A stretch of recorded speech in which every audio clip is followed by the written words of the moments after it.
Hi, folks. Welcome to another episode of Film Study. This is Ken McCusick, and it's time for this week's matchup show for the offense against the Chargers. Looking forward to this game on Monday night. Joining me to do this, as always, is Fraser Tafar. Fraser, how you doing? Doing good, Ken. Glad to be back on for the offensive show. Had a really good defensive show going over what Orr's going to do against Greg Roman's quote-unquote vault, and also Ravens front seven versus Chargers O-line and how we can attack that and have a successful day against a above-average offensive line. Be a nice game for the Ravens to do what they did against Pittsburgh last week, hold them to a bunch of field goals in the red zone. The Chargers have been one of the least successful teams in the entire NFL in terms of red zone or goal-to-go situations. We talked a little bit about that. And, of course, a lot of familiarity between Roman and even a lot of the defenders who are still here on defense. So we covered some of that. Please take a listen on that show. But we'll go ahead and we'll talk about the offense now. Any overarching comments? Any concern over the offense in general after last week? I think the main thing that concerns me is just the consistency. I'm hoping that we're not waiting until the second quarter to get rolling, and then we get to halftime, and now we're cold coming out of the half. I think trying to get the ball rolling early and trying to get some first downs, some rhythm, is definitely something I'm worried about coming into this game, because we cannot fall behind to the Chargers, because they came out to a hot start against Cincinnati. And even though they did let up, still getting out into a good start against a team like this is very important. It would be a team you'd really like to win snap count against, especially with the situation of the Ravens defensive line. We won't go into that again. We're talking offense now, but start us off here. What would you like to talk about? Yep. First matchup I got is Ravens tight ends versus Chargers linebackers and safeties. This is going to be a big matchup. I think we're going to see a lot of Derwin James on Mark Andrews or around Mark Andrews. He's going to be in his faces all day, and it's going to build a lot of opportunities for Isaiah Likely and Kohler to make an impact, especially Likely. He had some really good plays last week. They popped him open on some scheme plays. He had the very, very unfortunate fumble at the end of the half that was costly for us. I'm hoping that he can brush that off, and have a really dominant game, almost like the Chiefs game. And I think he's going to be a crucial part, because the Chargers do match up pretty well on the outside against us. And this is the matchup I think we can exploit over the middle and keep the ball moving. You know, Derwin James is not having the greatest year this year. He's been okay, but he's definitely not been up to his own standard. 8.6 yards per target and 121 passer rating throwing against him. Wow. So the Ravens tight ends, it's not a terrible matchup for them. It's certainly, one that they can have him. As a unit, the LA coverage is pretty good, but it's definitely not an outstanding coverage team. We've got some other weaknesses too that we won't get into here, but the tight ends in particular, I agree, are a big factor. I think they need to do a couple things well. First of all, is find space in play action quickly. So some of that you really want to make sure that you're leaning on the Lamar Henry mesh point to create additional read steps in those linebackers to create overreaction and to get them out of position sometimes, whether it's run, but primarily for play action throws to the tight ends. They're just one of the easy ways you get cheap yards if you're the Ravens.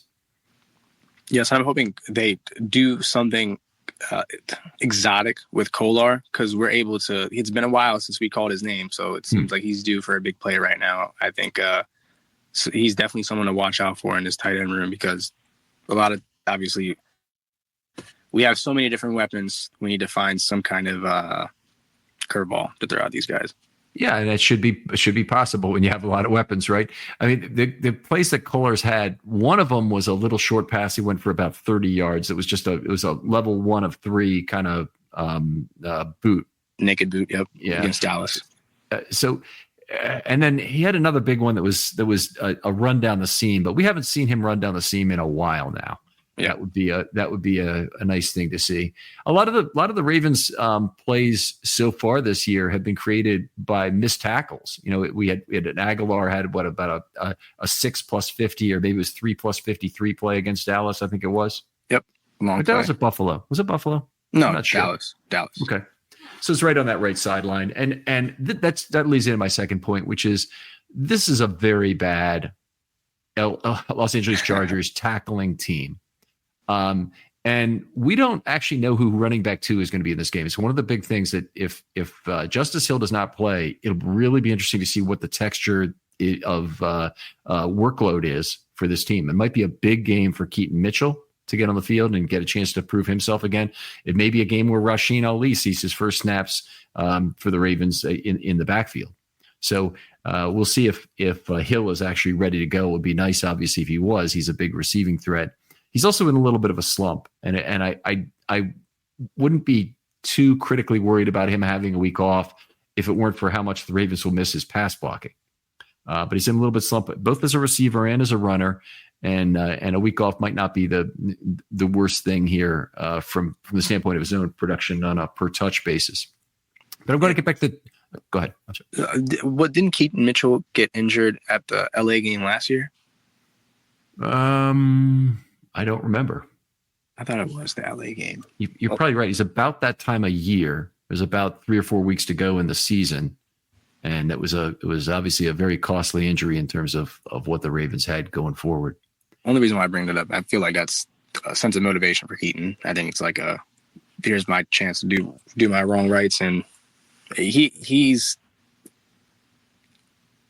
hasn't really had any action on the offensive side. So no, just maybe even 5 carries this game would be a great step forward for him. Yeah, he's only had 1 negated carry so far this year, so he hasn't. On the penalty.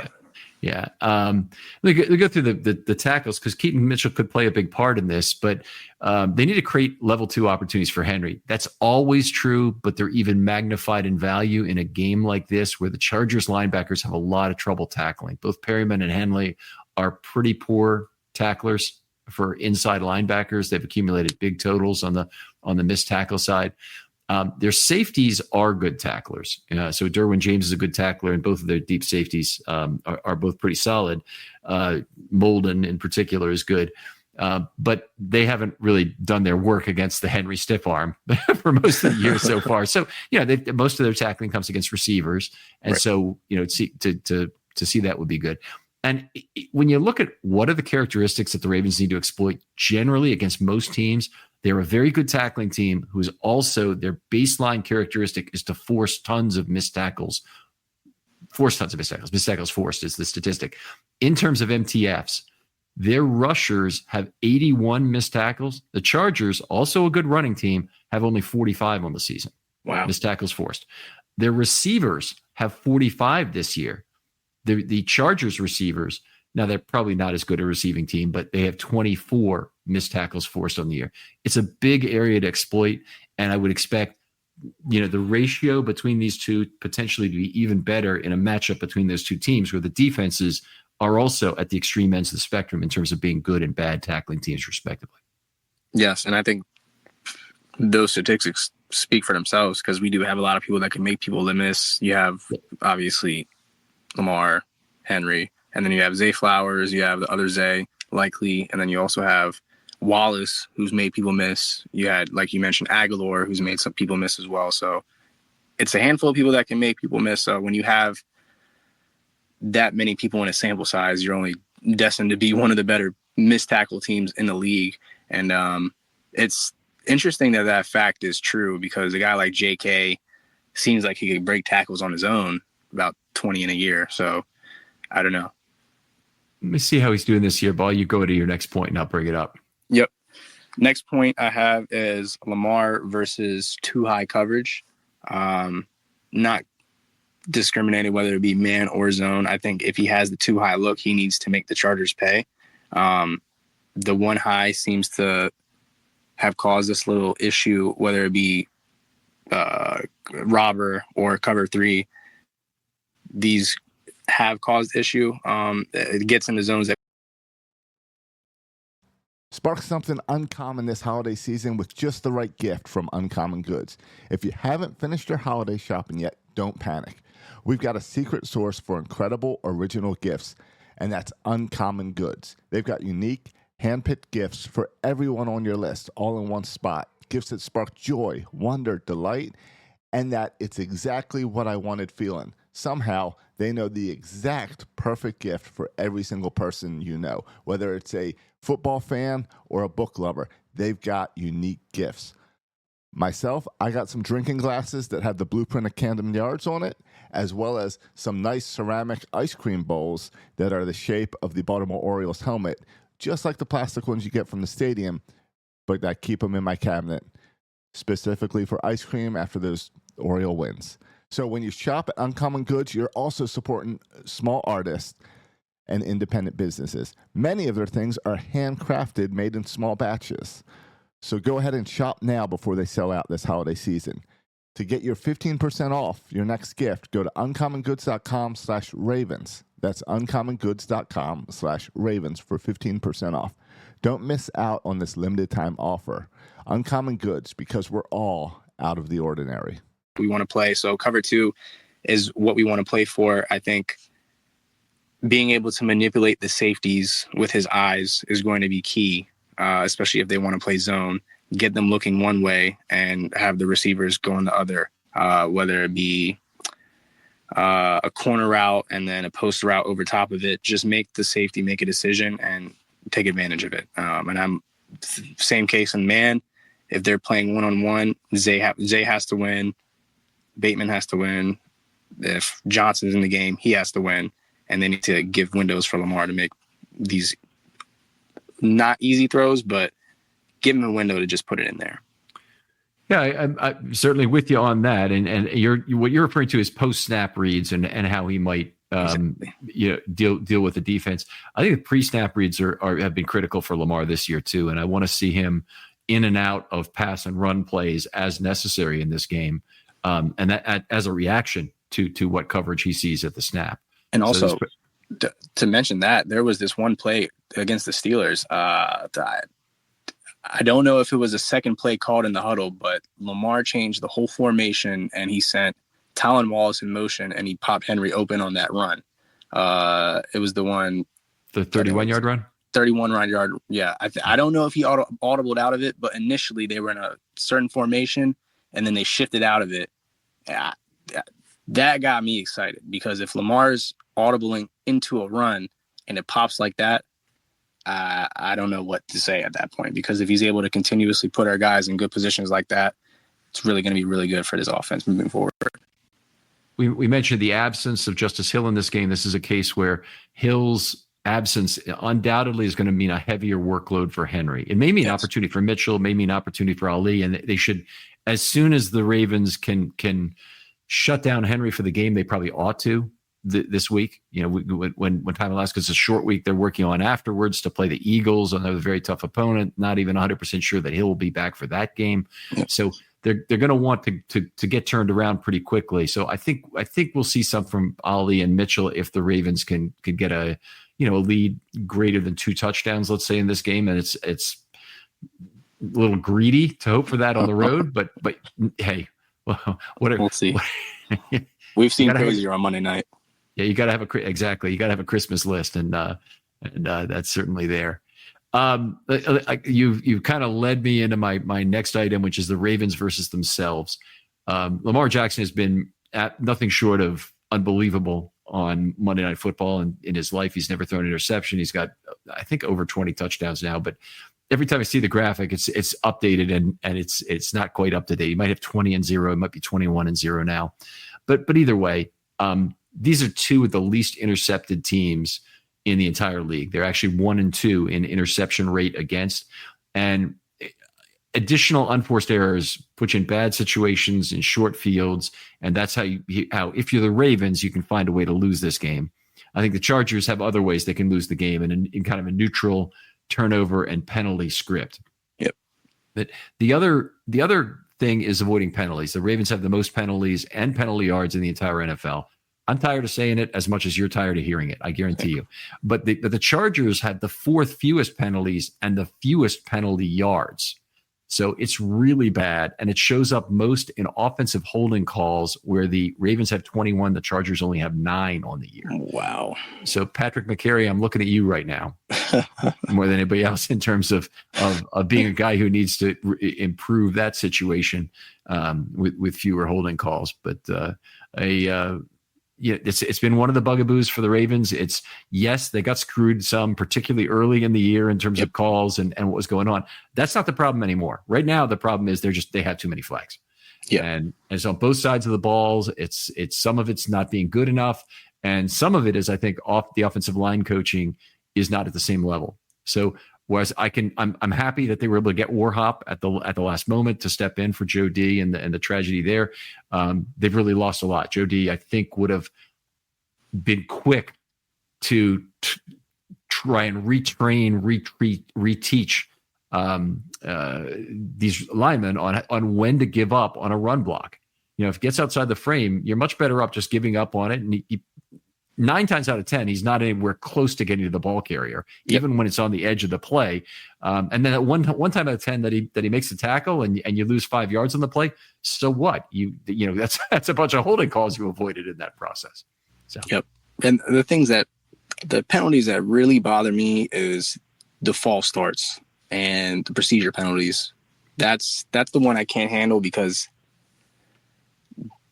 the holdings, obviously, you can't have that. The illegal hands to the face, you can control that at times, but in the heat of the battle, sometimes you slip. You can't really have a control of that. But these things that are almost, it shows that the team's undisciplined. The Steelers versus Washington game 2 weeks ago when Washington jumped off sides on the 4th down with the game on the line. I mean, when I saw that, I just put my hands in the air. I'm not a Washington fan, but just seeing undisciplined football like that irks me to my soul. So seeing that go ahead. You are a Washington fan on that day because they were playing the Steelers. Oh, yeah, for sure. I'll toss out there that I can't let you say that and not say that the other thing really bothers me more. The post-snap penalties, the declinable fouls, illegal formation, which is a pre-snap foul, but it's declinable. You can take the result of the play instead. Yep. The illegal downfield players, they have got to come up with a system to fix that. That's huge amounts of yardage they've lost with McCary in this last game. That's 49 yards of offense to McCary being illegally downfield. Yeah, got to find a way to do it. Even though we scored, I don't know how much the time would have been a factor getting down there a little quicker, but I don't know. Yeah. Legitimate point there as well, and the holding penalties, of course, they're bad when they're 10 yards. They're worse when they're declined because that means the defense liked that result more. And we've got to find a way to kill off the declinable fouls. They're just they're enormously consequential, and I think if I had to point to the single reason, and it's not any one thing because the defense has a lot of flags. They have flags in the secondary. They have flags from the pass rush doing too many roughing the passers. And they have lots of flags from the offensive line. But if I had to pick the biggest single reason, I'd say a plurality of the blame goes to the offensive line coaching. And really, I don't remember these many flags in the Ravens in a single year since maybe 2009. I feel like that 2019 had a lot of flags. I don't know. I haven't seen the team be this undisciplined in terms of penalties in a long time. I just looked at the penalties this week some, but McCary has, I think he said 368% of his career rate of penalties per snap, and he's at it's some absurd amount higher than what John Simpson was last year. I put it out in a tweet. I'll ask people to look for it, and then it compared it to penalties per snap for Yanda and Grubbs in the past, who were much better, very rarely penalized players. They didn't have to play a lot of time with an RPO quarterback. I still think the illegal downfield penalties, if you have an RPO offense, your linemen have to be expert, not just okay, not just excusable, none of this crap. They have to be expert at avoiding being illegally downfield. They have to look for cues. They have to know how to align their peripheral vision to see where the quarterback is and when the ball's released. Yep. You have to learn how to read the body language, make sure defenders are if it's a run, they're going to inflict themselves on you if it's a run. And if it's a pass, they're going to step back. So, like you said, they have to be really understanding these cues. All right. Okay. Frazier, always so much fun to do this show with you. Tell folks where they can talk football with you online. You guys can reach me at Twitter/X at F_Rave8. That's F_RAVE8.